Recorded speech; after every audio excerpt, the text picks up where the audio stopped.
Yo tout le monde, c'est Alex. Je vous retrouve aujourd'hui avec une nouvelle vidéo. Et aujourd'hui, elle va être un peu longue parce qu'elle va aborder deux sujets. Celui que j'aurais dû aborder avec vous la semaine dernière, puisque dimanche dernier, vous n'avez pas eu de vidéo. Il y a eu un problème avec le son, donc il faut que je la retourne.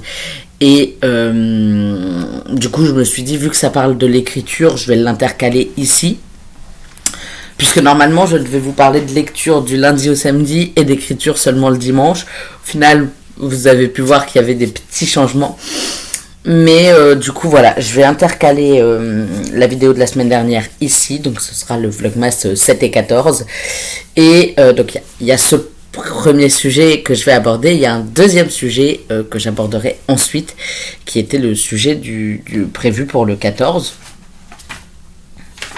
Alors attendez, je veux juste revérifier que je me trompe pas de sujet, puisque j'ai tout noté, enfin j'ai plus ou moins tout noté pour mes petits vlogmas sur une petite feuille, et c'est bien ce qui me paraissait. La semaine dernière, je devais vous parler des romans que j'ai écrits et qui sont déjà, comment dire, qui sont déjà parus. Désolée, j'ai dû faire une petite pause. Je disais donc les romans que j'ai écrits et qui sont déjà parus. Je vais vous parler de tous les romans qui sont encore disponibles. Il y en a 5 qui ne sont plus, qui ont été disponibles à une époque, mais qui ne le sont plus pour différentes raisons. Et il y aura une petite annonce aussi à la fin de la vidéo. Puisqu'il y a, en théorie, si vous me suivez sur Instagram et que vous avez vu ma vidéo à propos des sorties, vous avez pu constater qu'il y avait une petite différence entre les deux. Et bref, il y aura un petit truc en plus. Le premier livre qui est paru et qui est toujours disponible, c'est Rien qu'un été.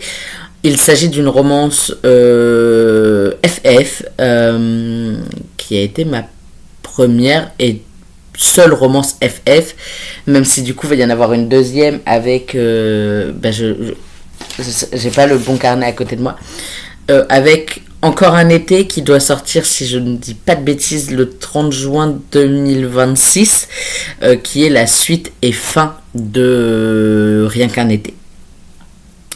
On y suit Julia qui a 17 ans, qui vient de terminer son année scolaire et qui, à son plus grand malheur, doit aller en vacances chez son père. Donc elle habite dans le sud de la France avec sa mère et son beau-père, et elle doit passer les 2 mois, donc juillet et août, en compagnie de son père qui est parti quand elle avait 2 ans sans se retourner et qu'elle n'a plus jamais vu depuis. Donc forcément c'est un peu touchy, elle n'a pas envie d'y aller, au début elle essaye un peu de trouver des excuses, etc. Et au final elle arrive, comment dire, elle arrive chez son père et elle passe l'été là-bas, où elle rencontre Salomé. Et elle, qui est la fille du voisin de son père, père qui a refait sa vie et qui a eu 2 enfants, enfin des jumeaux de son nouveau mariage. Et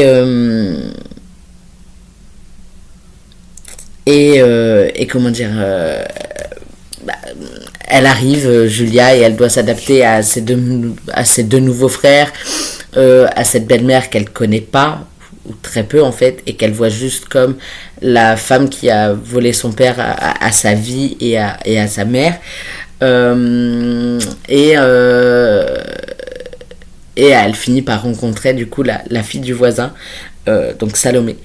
Et elle passe l'été ensemble. D'ailleurs, la majorité des scènes sont entre Julia et Salomé, pardon. J'ai eu un petit bug. Après, on voit quand même les amis marseillais de de Julia, et il y a quand même une sorte de lien entre, enfin, on voit quand même ses meilleurs amis, ils sont pas juste là au début pour faire beau et puis ils disparaissent, sachant qu'en plus ils sont toujours bien présents dans le tome 2. Mériterait peut-être un spin-off d'ailleurs, ces deux-là. Peut-être, peut-être pas. Y aura-t-il des spin-offs sur eux? Je peux pas vous dire. Même si j'ai très très très envie de le faire, mais je verrai comment ça se passe. Mais du coup voilà, Rien qu'un été, c'est une romance lesbienne avec romance estivale. Small town parce que... Enfin, semi-small town. Ouais, il y a quand même plusieurs places importantes. Et ça se passe dans le Calvados. Et... comment dire? Et le père de Julia habite vraiment genre dans un tout petit... dans une toute petite campagne en fait. Ça j'avoue c'est quand même bien inspiré de moi et de ma vie. Pas pour le côté paternel, si pour le côté paternel aussi, pardon. Il y a beaucoup de moi finalement dans cette petite Julia, mais du coup c'était pas mon père, c'était du côté de ma mère, mais c'est un des premiers romans que j'ai écrit et qui soit paru, et j'avoue c'est mon petit bébé celui-là. Je le relis de temps en temps, pas chaque année mais presque, au moins une fois sur deux, enfin une fois tous les 2 ans. Là en plus il va falloir que je le relise, que je chope toutes les infos, parce que pour écrire le tome 2 forcément il va falloir que je m'y mette à un moment et que je connaisse mon roman sur le bout des doigts, parce qu'il y a des choses, il y a forcément des choses que j'ai oubliées, mais du coup voilà, Rien qu'un été, c'est une petite romance FF estivale, avec un léger côté small town, puisque on est un peu à la campagne, mais en même temps pas tant que ça, parce que on est quand même beaucoup aussi en ville, et excusez-moi mais Caen n'est pas une petite ville, donc voilà. Sinon au niveau des troupes, j'ai pas tellement... Excusez-moi, j'ai pas tellement d'autres tropes qui me viennent en tête. Friends to Lovers, quand même un petit peu. Et sinon, c'est à peu près tout. Ouais, c'est à peu près tout, c'est déjà pas mal. En autre roman qui soit paru, j'ai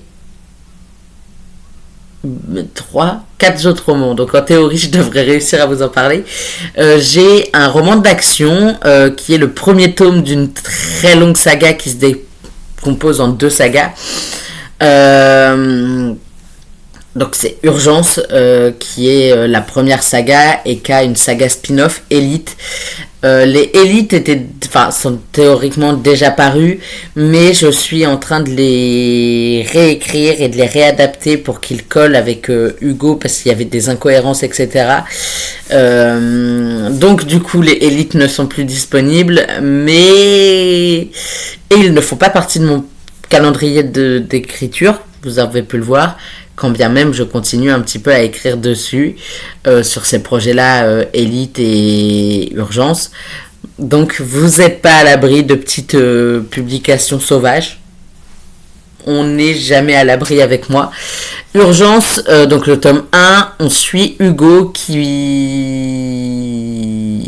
vient d'Uruguay, je crois. Donc il faut savoir que chaque lettre de Urgence, URGENCE, sont toutes liées, comment dire, au prénom des personnages. Donc on a Hugo qui commence par un U du coup, Rodrigo, Georgia, Elena, Nora, Clémence et Enzo. Donc on suit ces 7 personnages qui sont là, et dans Élite c'est pareil, on a Elias, Laïka, Ida, Talia Esteban et Samael, qui eux du coup forment leur propre groupe, et Urgence forme un groupe, et des fois ils s'entrechoquent, ils se groupent pour être plus forts, etc. Donc on suit ces jeunes gens qui sont fin d'adolescence, entre 16 et 19 ans, 18 ans. 19 c'était avant. Et au début du roman, on est à des funérailles, pardon, pas du tout des fiançailles, à des funérailles, les funérailles d'un membre de Urgence. Alors, aucun des membres qui soit encore là, que je viens de vous citer, c'est juste qu'à la base, Urgence, ils étaient 8, ils sont plus que 7. Puisque Siméo, le grand frère de Hugo, est mort pendant une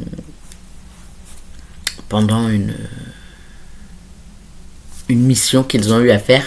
Ces jeunes gens entre 16 et 19-20 ans, 18-19 ans, ont été formés toute leur enfance pour être des agents spéciaux dans une agence dont j'oublie souvent le nom, mais dans mon dossier dans mes dossiers pour écrire, il s'est noté, je crois que c'est Agence mondiale de défense des citoyens, AMD, c'est Agence mondiale de défense des populations, je sais plus. Bref, par une grande agence dont leurs parents faisaient partie, et ils ont formé deux groupes en fait d'enfants qu'ils ont entraînés, éduqués, etc. Vraiment dans le seul but de ils connaissent un max de choses sur le monde entier, et ils doivent intervenir selon les pays, puisque certains pays ont signé la convention avec l'AMP, ou je ne sais plus comment elle s'appelle, avec l'agence mondiale dont ils font partie, pour leur donner le libre arbitre s'il y a besoin, totalement toute liberté, carte blanche s'il y a besoin d'intervenir dans leur pays. D'autres pays n'ont pas signé ces accords, c'est pas le cas de l'Uruguay, en sachant qu'un pays peut revenir sur ces accords si du jour au lendemain on change de président ou de roi, ou peu importe qui est à la tête de l'État, cette personne peut décider de ratifier les accords et de dire: moi j'en fais plus partie, mon pays vous ne pouvez plus intervenir dedans sans mon autorisation, en sachant que ces pays-là, les pays qui n'ont pas signé les accords, doivent donner leur autorisation pour que les groupes de l'agence, donc il y a Urgence, il y a Élite, et il y a des groupes d'adultes en fait qui sont plus des binômes en général, sachant que dans les groupes, donc Élite, il y a 3 binômes, et dans Urgence il y a 3 binômes plus Hugo du coup qui a perdu lui son binôme, donc peuvent être envoyés dans n'importe quel pays, et du coup il faut donc l'autorisation du pays s'il a pas signé les accords, et les agents envoyés restent en dessous du président, du roi, la tête d'État en gros. Mais si les accords ont été ratifiés, peu importe l'âge des agents qui viennent sur le territoire pour intervenir et aider les pays qui ont signé les accords, l'armée, le président, le roi,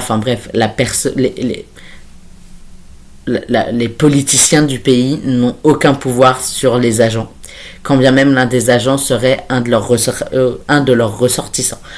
Par exemple, le premier tome se passe en Uruguay. Hugo a tout pouvoir, sachant qu'Hugo en plus est le leader du groupe Urgence.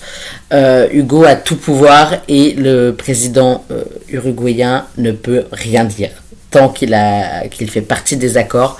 Hugo est au-dessus de lui et peut faire tout ce qu'il veut dans le pays. Rodrigo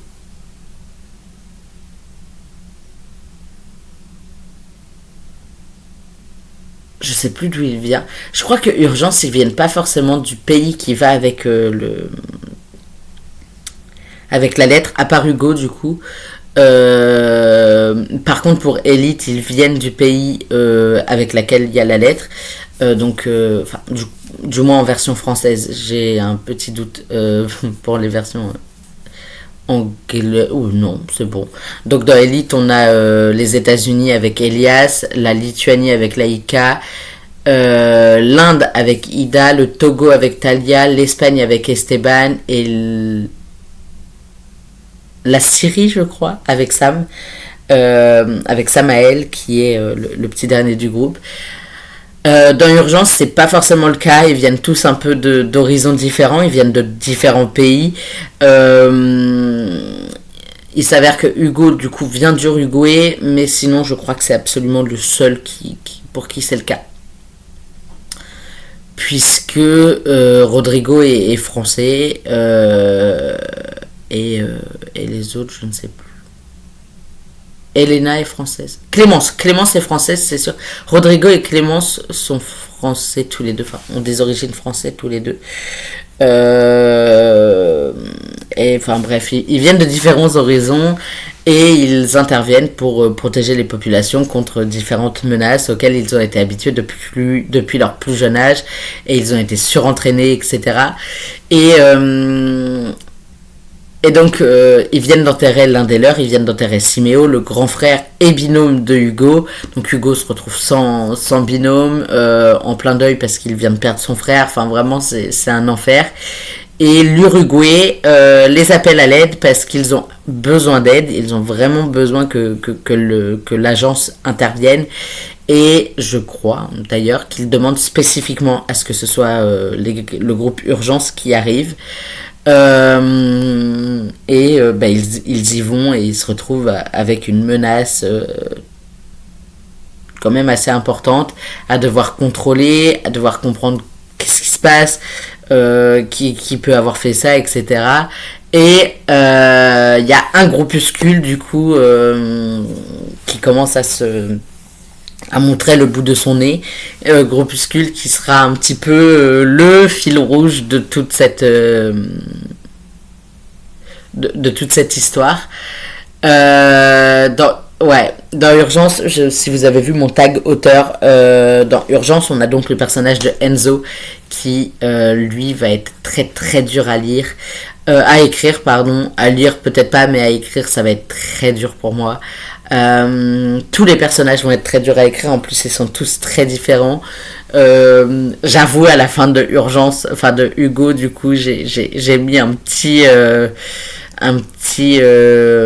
cliffhanger en fait, et vu que ce sera un fil rouge et il y aura les tomes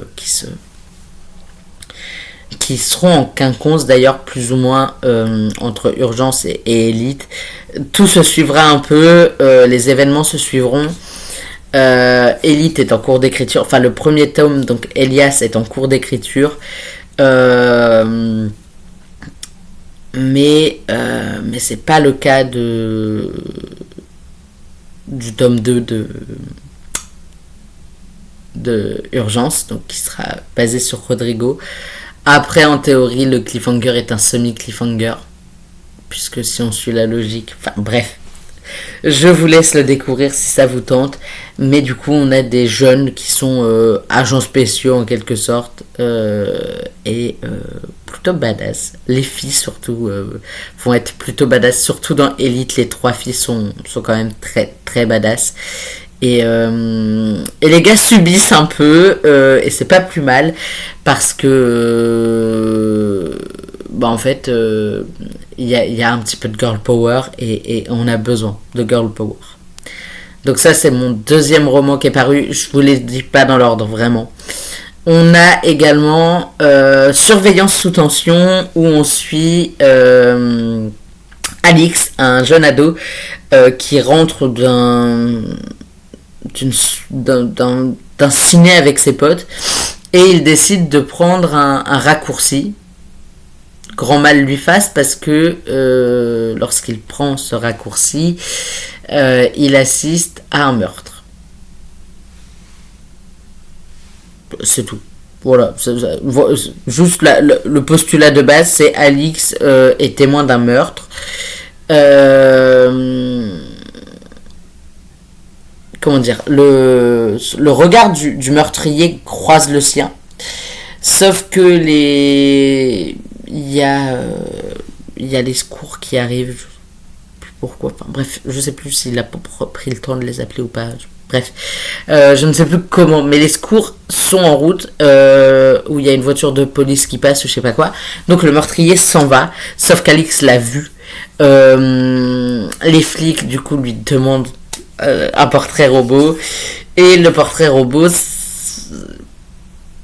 est catastrophique puisqu'il s'agit d'un membre de la mafia locale. Mafia qui a eu quelques précédents avec l'un des agents, Jacob Denver, qui se retrouve à devoir jouer les babysitters pour Alix. Je dis ça d'un ton un peu moqueur puisqu'il ne joue pas vraiment les babysitters, mais il doit protéger Alix d'un potentiel danger. Et Jake, puisque tout le monde l'appelle Jake, au final quasiment, Jake est le seul à pouvoir le faire, puisque on l'apprend très vite, la police locale et les Donatelli, donc la famille de mafia, ont un pacte, ont signé des accords suite à toute une histoire que je vous laisserai découvrir. Les Donatelli n'ont pas le droit de tuer Jake. Donc ils peuvent pas prendre le risque de tirer, d'essayer d'abattre Alix par exemple en pleine rue alors que Jake est à côté. Enfin bref, ils peuvent rien faire. Ça protège le gamin et Jake lui fait juste son taf et puis voilà. Du moins, c'est ce qui est censé, c'est comme ça que c'est censé se passer. Jake arrive chez les Johnston, qui sont donc la famille de Alix, et le père d'Alix est là, et Jake se rend compte que Eric, donc le père du gamin, est son plan cul régulier, le plan cul régulier de Jake. Jake il est là en mode: comment ça, t'es marié, t'as des enfants? Parce que en plus Alix a une petite soeur. Et Jake il est là en mode: comment ça, pardon mais il y a un problème. Et Jake prend quand même la mission parce que il s'agit quand même d'un gamin de 17 ans et qu'il veut pas que le petit soit en danger. Et puisque c'est quand même lui la garantie la plus sûre, voilà, il veut pas prendre de risques et il fait tout ce qu'il peut pour protéger pour protéger Alix, tout en essayant de gérer le côté j'habite sous le même toit que mon plan cul régulier, qui est en fait marié et papa de 2 enfants, et il y a des petits rebondissements, des événements du passé qui ressurgissent, des souvenirs, patati patata, enfin bref, il y a plein de choses. La suite est en cours d'écriture, je vous en parle maintenant, ça va être la petite annonce, puisque sur les réseaux sociaux il y a 2 annonces officielles. Annonce numéro 1 que j'ai fait sur Instagram le 15 mars 2026, sortez de base Affaires de famille, qui est la suite de Surveillance sous tension. Lisez-le, vous comprendrez pourquoi il est nécessaire de faire une suite, que j'ai réussi à raccorder en plus avec le tome 1. Et sur YouTube, plus récemment, je vous ai dit que ce serait Home, je crois, qui sortait donc à cette date-là. Alors, encore en cours de négociation pour l'un d'eux, pas sur la sortie, puisque je sais qu'il sortira, mais sur la date de sortie. Il y a un monde très probable où les 2 sortent le même jour, où je fais sortir Affaires de famille et Home le même jour, donc une romance et un roman policier à la même date. Voilà. si j'avance assez bien et que j'ai le temps, peut-être que Affaires de famille sortira plus tôt. Mais, mais le 15 mars, vous aurez probablement, si Affaires de famille n'est pas sorti d'ici là, 2 sorties de ma part. Donc, sacré morceau quand même de travail, mais je peux le faire. Je crois en moi. Donc on a ces 3 là. L'annonce a été faite et il m'en reste 2. J'étais en train de me dire, mais attendez, il m'en manque un. Pourquoi je suis en train de penser qu'à un? Le premier, c'est Âme en péril, où on suit Oscar et Paola au mariage de leurs frères et sœurs respectifs. Donc la petite sœur de Paola, la petite sœur d'Oscar se marie au grand frère de Paola. Lui est témoin du marié puisque c'est son meilleur ami, et elle, Paola, est témoin de sa belle-sœur puisque il voulait plus ou moins laisser ça en famille. Eux n'ont pas de sœurs, eux n'ont pas de frères, pardon, les Paola et Matteo, donc son grand frère, n'ont pas de frère, donc ils ont pris le frère de la mariée. Et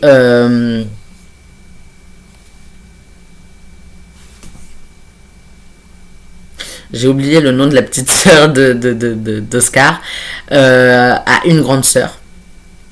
Et du coup, elle a pris sa grande sœur, et donc Octavia, et sa belle-sœur, donc Paola.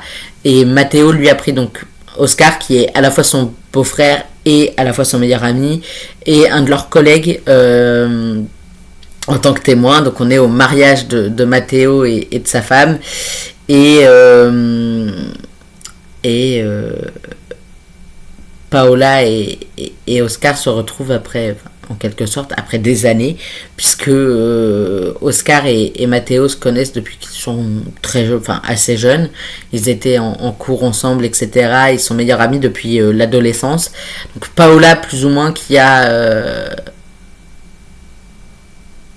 1 an de moins qu'eux, qui est un petit peu plus jeune qu'eux, a grandi plus ou moins avec Oscar aussi. Donc on est un peu dans une troupe de Brothers Best Friend, ce qui est plutôt cool. J'aime bien j'adore lire cette troupe et l'écrire aussi. Et donc on se retrouve avec eux qui se retombent un petit peu dessus après des années à s'éviter, puisque il y a un passif entre eux. Donc on a les troupes Best Friend Brothers, Brothers Best Friend. On a la troupe Second Chance. On a la troupe militaire, puisque les gars sont gendarmes. Un petit peu dans le milieu médical aussi, puisque Paola est infirmière. Elle est infirmière. J'ai eu un doute avec médecin, mais non, elle est infirmière. Et papa solo également, puisque Oscar est papa de 3 enfants. Manon, Lola et Nolan. Non. Si. Nolan, Lola et Manon. Il me semble que c'est ça. On suit quelques péripéties. Enfin, il y a quelques péripéties, des rebondissements. Le gars est gendarme, bien sûr qu'il y a des rebondissements. En plus, il a une ex complètement ravagée. Enfin, bref. Il y a des péripéties. C'est une romance. Et il y a un second tome qui va s'appeler Souvenirs en péril. Je n'en dis pas plus. Il faut lire pour savoir tout ça. Mais on a donc Souvenirs en péril qui va sortir. Alors lui, il sort dans longtemps. Hein. Je crois qu'il sort quand même dans un bon moment. Un bon moment. On va pas se mentir. C'est une romance, somme toute classique, avec des personnages un peu torturés. Ok, beaucoup torturés. Ah oui, faites attention au trigger warning de mes romans. À chaque fois, il y en a une liste plus ou moins conséquente. Dans Rien qu'un été, il n'y en a pas. Dans Hugo, il y en a. Dans Surveillance sous tension, il n'y en a pas. Je crois pas, en tout cas. Mais dans À mon péril, Hugo et le dernier dont je vous parlerai, qui est Instable, le premier tome de ma saga Coloc, il y a des trigger warnings. Lisez la liste avant de vous lancer, s'il vous plaît. Soyez prudent avec vous. Je rigole pas. Je suis responsable de ce que j'écris. Mais je vous préviens de ce qu'il y a. D'accord ? Je suis pas responsable de ce que vous lisez. Si vous savez que ça va vous trigger, que vous le voyez dans la liste et que vous lisez quand même, peut-être que non finalement. Il faut pas faire ça. Moi, j'ai pas envie de vous rendre mal. J'ai envie de vous faire pleurer. Oh oui, mais de vous rendre mal, certainement pas. Et donc on a mon dernier roman qui est paru, qui est Instable, le premier tome de ma saga Coloc, où on suit Lucas et Lisa qui sont à l'université. Donc ça se passe donc il y a des colloques, ça se passe à l'université, excusez-moi. Romance un peu sportive puisque lui fait du basket. Brothers Best Friend puisque le frère par alliance le demi-frère par alliance de Lisa est le meilleur ami de Lucas.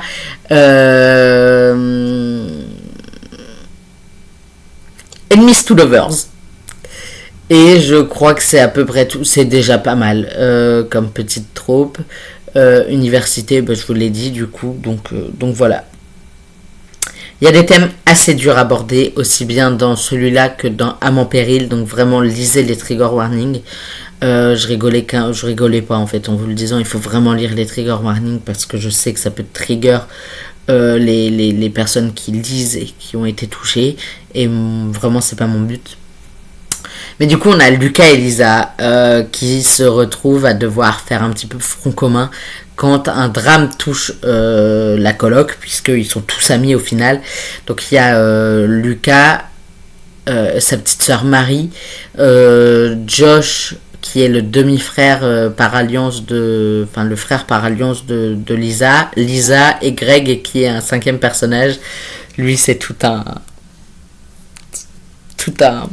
personnage, Greg.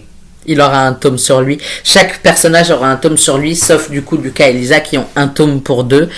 C'est une romance. Je vous laisserai découvrir. Je vous laisserai juste avancer. Mais du coup, il y a un drame. Ils sont un peu obligés de faire équipe pour plusieurs raisons. Enfin bref, ils vont devoir essayer de s'entendre un peu, même si c'est compliqué pour eux parce que d'ailleurs je parlais de romance sportive, elle fait de la boxe, j'avais oublié, c'est un peu important quand même, parce qu'il se passe quand même certaines choses et même s'ils se détestent, Lucas et Lisa, au final il faut qu'ils fassent des efforts pour essayer de s'en sortir et d'aider leur groupe à s'en sortir. Et voilà, c'est une romance avec des trigger warnings, donc vraiment faites attention. Même si en relisant les trigger warnings l'autre jour, j'étais en mode. Il y en a un, j'étais en mode ah oui, ah bon. Je vois pas où, qui, comment, pourquoi, finalement. Mais finalement, j'ai compris. Enfin, je crois. Je crois que je m'en souviens maintenant. Et voilà. Somme toute, c'est une romance, je vais pas vous en dire beaucoup plus, j'ai pas envie de vous spoiler. Les personnages sont torturés, Lucas est torturé vraiment très fort, plus que Lisa. Dans le tome 2, c'est pas mieux, Josh est bien torturé aussi.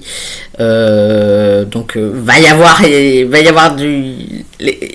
trigger warnings. Il y a un petit fond de mafia. De gang en tout cas. Il y a pas mal de choses quand même qui se passent dans ces romans. Et voilà, il y a des trigger warnings et vraiment lisez-les parce qu'ils sont importants. Et j'en ai fini avec en tout cas cette première partie de vidéo qui est déjà bien assez longue, mais je vais quand même vous faire cette deuxième partie qui devait paraître aujourd'hui. Et il s'agit des sujets abordés. Alors, je vous préviens, risque de spoiler. Si vous voulez découvrir mes romans sans vous faire spoiler, partez. Si vous voulez y aller en toute connaissance de cause, en connaissant tous les sujets importants qui sont abordés, quand bien même ça risque de spoiler, trigger warning, va y avoir des sacrés sujets. Je préfère vous prévenir. Il y a des sujets qui vont être abordés, dont je vais parler, puisque je veux parler là je vais vous parler des sujets importants qu'il est nécessaire en fait de mentionner, etc. Et il y a quand même pour prévenir quand même qu'il y a des sujets graves qui sont abordés, des sujets un peu moins graves aussi, mais ça je vous en parlerai pas. Du coup c'est vraiment les sujets graves et importants. Après grave, oui et non, enfin bref, je me comprends. Risque du coup de spoiler, mais aussi trigger warning. À chaque fois je vous préviendrai.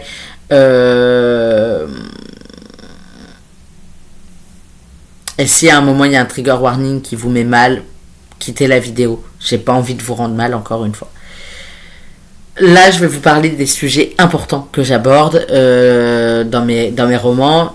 La diversité.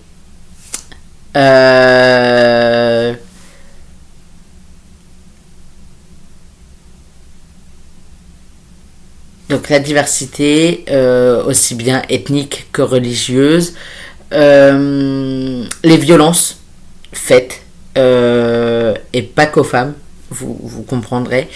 La communauté LGBT. Les violences avec armes à feu. Comment ça s'appelle ? Les addictions. Et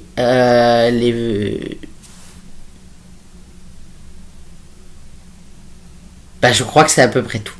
C'est déjà pas mal. Je vais commencer du coup avec un petit bloc. Voilà, avec un petit bloc. Le bloc, un petit bloc qui est quand même très important. S'il y a d'autres trucs qui me reviennent, quand je disais violence, violence, je parlais de violence physique et de violence psychologique et sexuelle. Voilà, je préfère mettre au clair.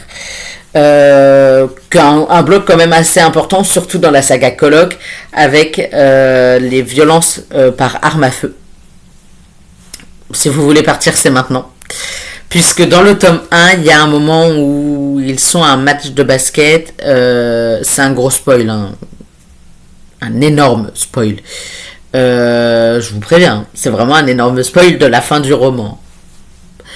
Ils sont à un match de basket et il y a une fusillade. Lucas est touché et c'est entre le gang qui est lié à Greg et pas à Lucas, puisque Greg a toujours fait en sorte que Lucas et Josh en restent le plus loin possible. Mickey, si tu savais. Violence par arme à feu, il y en a dans 3 de mes romans, clairement. Donc on a la fusillade pendant le match de basket où il n'y a que Lucas qui est touché, faut le savoir. Donc c'est par rapport au gang donc de Greg contre, anciennement gang où Greg était, puisqu'il est, bref, et un autre gang rival. Il y a également des violences par arme à feu dans À mon péril, puisque gros spoil également, hein, vraiment les violences par arme à feu sont des gros spoils.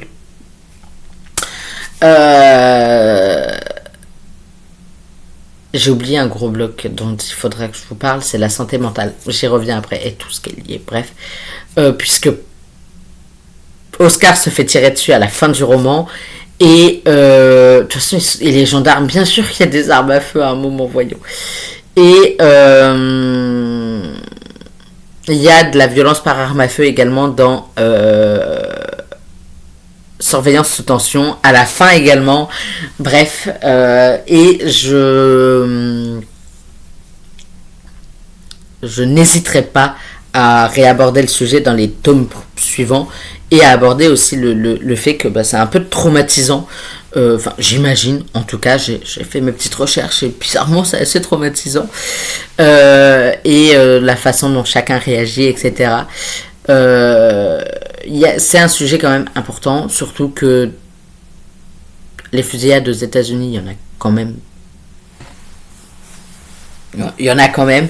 Donc, dans les deux, sur les 3, il y en a 2 qui se passent aux États-Unis, un qui se passe en France, donc ça, c'est un peu moins.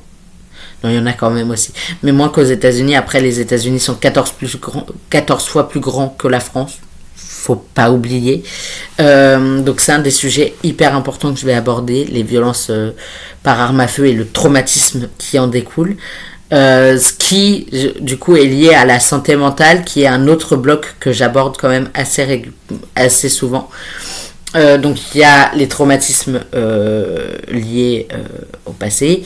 Waouh, Josh, il va en avoir lui. Non, donc on a les stress post-traumatiques, on va avoir le deuil qui est quand même qui sape un peu quand même la santé mentale. Les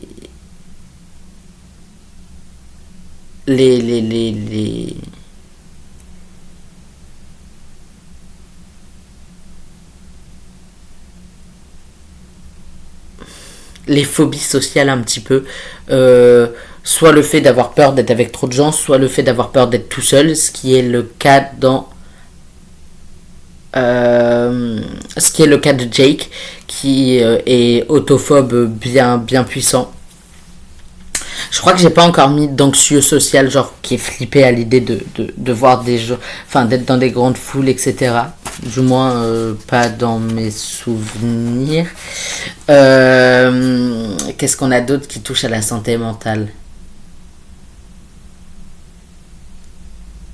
Le sujet de l'emprise mentale, enfin psychologique dans les couples, etc. Ce qui en soi est lié au bloc violence. Ça, j'aborde également. En fait, je ne vais pas tout vous décrire, je vais juste vous faire une grande liste des sujets que j'aborde. Le sujet sur lequel je serai un peu plus pointilleux, c'est tout ce qui est inclusion, etc. et diversité. J'aborde le deuil, j'aborde les consommations, enfin les addictions, consommation de drogue, consommation d'alcool, etc.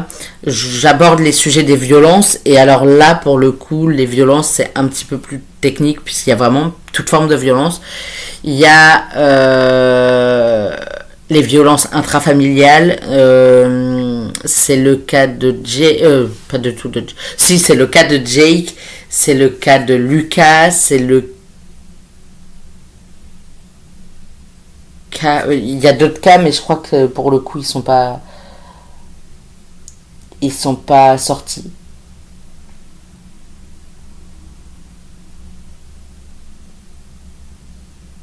J'aborde le sujet des tentatives de suicide, donc qui sont liées à la santé mentale, mais je l'avais mis dans une autre catégorie, mais en fait, il rentre dans les santé mentales. Dans Hugo, notamment, même si... Lisez et vous comprendrez. Mais du coup, tentative de suicide, tentative de meurtre aussi. Il y a beaucoup de morts dans mes histoires, d'accord? C'est pas de ma faute. Si, c'est moi l'auteur, donc c'est de ma faute. Mais c'est pas de ma faute. J'ai décidé. Voilà. Qu'est-ce que j'aborde d'autre? Donc j'ai déjà fait une liste pas mal. Les violences. Donc j'étais sur les violences. Donc les violences intrafamiliales, les violences au sein des couples. Violences psychologiques. Violences. Donc les violences au sein des couples. On a Josh avec son mec. Enfin son ex, Kiran. On a Oscar avec son ex, Rebecca. Quelle grosse... Vous ne l'avez pas entendu. Mais je viens d'insulter cette personne, enfin, ce personnage. Et dans les... Non, pas dans les deux cas. Je crois pas. Enfin, dans les deux cas, il y a violence physique.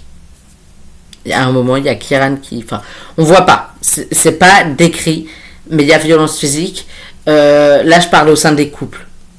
C'est très important. Il y a violence physique, même si on ne le voit pas dans aucun des cas. Il y a violence sexuelle. Pour Josh, je suis pas sûre. Pour Oscar, c'est sûr. Et pour le coup, il y a description. Donc, vraiment, faites attention à vous pour âme en péril. Et violence psychologique, l'emprise, etc. Dans tous les cas. Il y a également les violences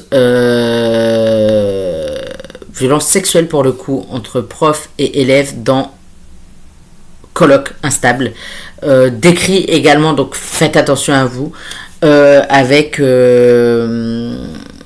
Lucas qui a vécu ça quand il était au lycée, sa prof d'éco qui s'en est pris sexuellement à lui. Qu'est-ce qu'on a d'autre? On a des sujets tels que le racisme, l'homophobie, etc. Le racisme, pas encore, mais ça va être le cas notamment dans Elite. L'homophobie, pas encore. Mais ça va être abordé aussi dans pas mal de sujets, enfin dans pas mal de mes livres. On a le sujet de la dépendance affective, notamment avec Jake, qui est un peu dépendant affectif quand même, Biquet. Je suis en train de réfléchir à tous les trigger warnings que j'ai pu mettre dans mes romans. On a le sujet de la perte d'un enfant,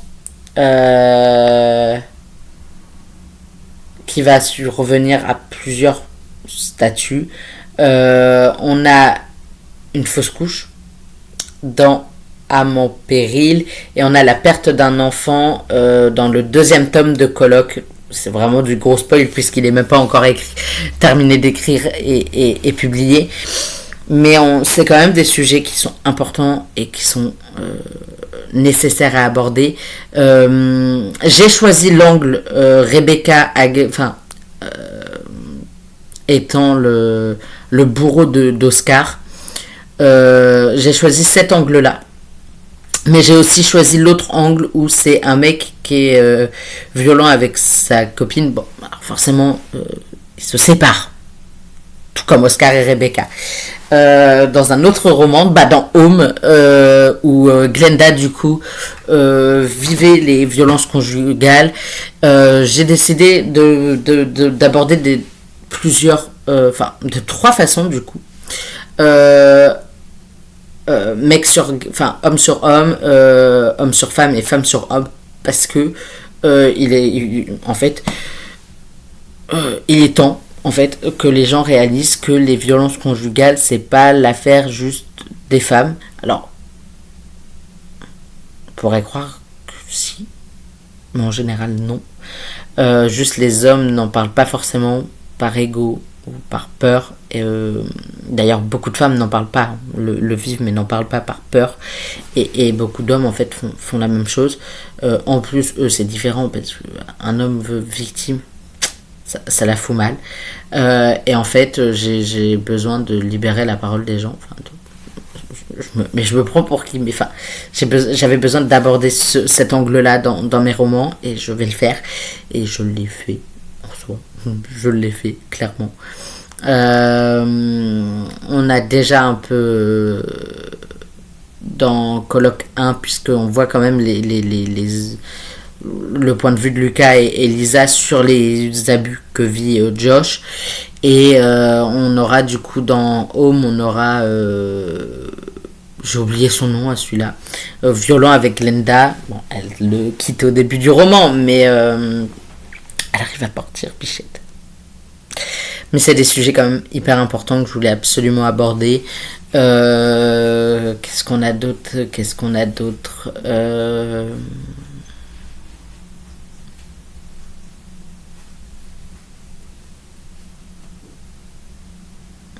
Je suis en train de réfléchir et je vois pas d'autres, à part du coup tout ce qui est inclusion, qui est très important pour moi. On a des personnages de tout genre, hommes, femmes, transgenres, hommes trans, femmes trans. Alors, hommes trans et femmes trans, c'est pas encore sorti, mais il va y en avoir. Notamment le fond de ma liste que j'ai déjà noté, avec des dates, donc en 2027, pardon, fin 2027 je crois. Fin 2026, bref. Dans The Way I Loved You, qui est entre un mec trans et une meuf trans qui vont se mettre en couple. D'ailleurs, il y a une phrase dedans, elle est hilarante. Enfin bref, vous verrez, j'ai déjà commencé à écrire des petites idées à propos de ce roman-là. On a surtout donc plusieurs nationalités.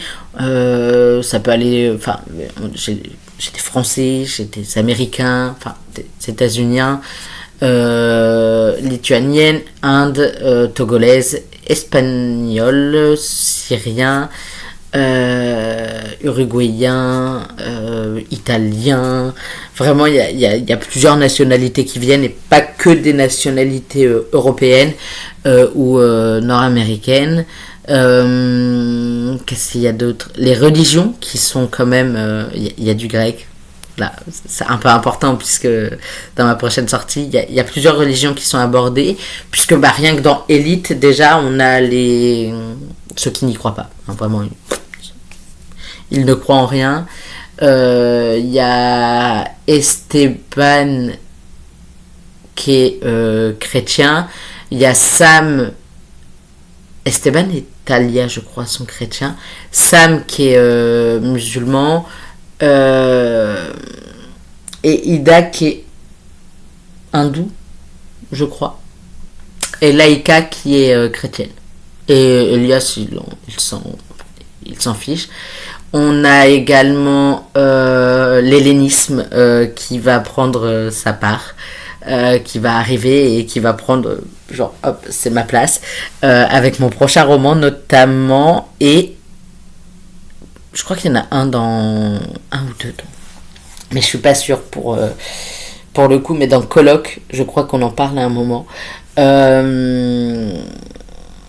Dans Âme en péril, lui, Oscar est religieux, enfin croit en Dieu. Mais voilà, j'essaye de représenter un petit peu les religions. J'en parle peut-être pas forcément parfaitement bien, mais j'essaye au maximum de les représenter en tout cas. Qu'est-ce qu'on a d'autre? Les orientations sexuelles aussi. On a des bi, on a des lesbiennes avec Julia et Salomé. On a des gays avec Hugo et Rodrigo. C'est pas un spoil, vraiment, on l'apprend très très vite hein, dans Urgence. Et avec Jake d'ailleurs. On a donc bi, pan, enfin vraiment on a plusieurs orientations sexuelles. J'essaye vraiment de diversifier mes personnages le plus possible. Et pourquoi je parle de tous ces sujets et pourquoi j'aborde tous ces sujets et pourquoi mes personnages sont aussi diversifiés, c'est parce que je trouve que c'est important. On n'est pas tous blancs dans le monde, on n'a pas tous la même religion. Il suffit de me regarder finalement. On n'a pas tous la même religion, on vient pas tous du même pays, on parle pas tous la même langue. Vraiment, il y a tout un...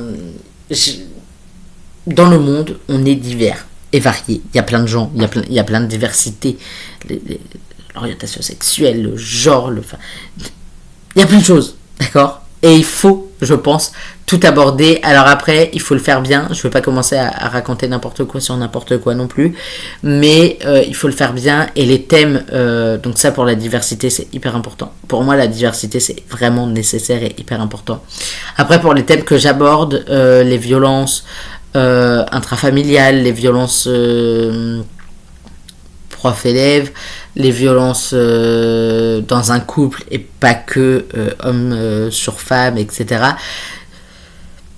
Je les aborde parce qu'il y a certains des sujets qui sont quand même très peu abordés, ou pas assez en tout cas, et j'ai juste envie d'en parler et essayer de genre peut-être ouvrir les yeux de certaines personnes qui liront mes romans peut-être.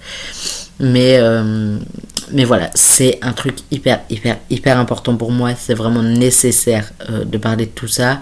C'est nécessaire aussi de parler d'emprise psychologique. C'est aussi nécessaire de parler de peur de l'abandon, d'autophobie, de dépendance affective, de deuil, parce que c'est des choses auxquelles on peut être confronté. Dans Home, Le personnage de Thibaut, pardon, a peur de l'obscurité et a peur du silence. C'est-à-dire que c'est vraiment des trucs qui l'angoissent. Et on va pas se mentir, ça c'est clairement tiré de moi. Alors allez savoir pourquoi j'ai peur de l'obscurité, je saurais pas vous le dire.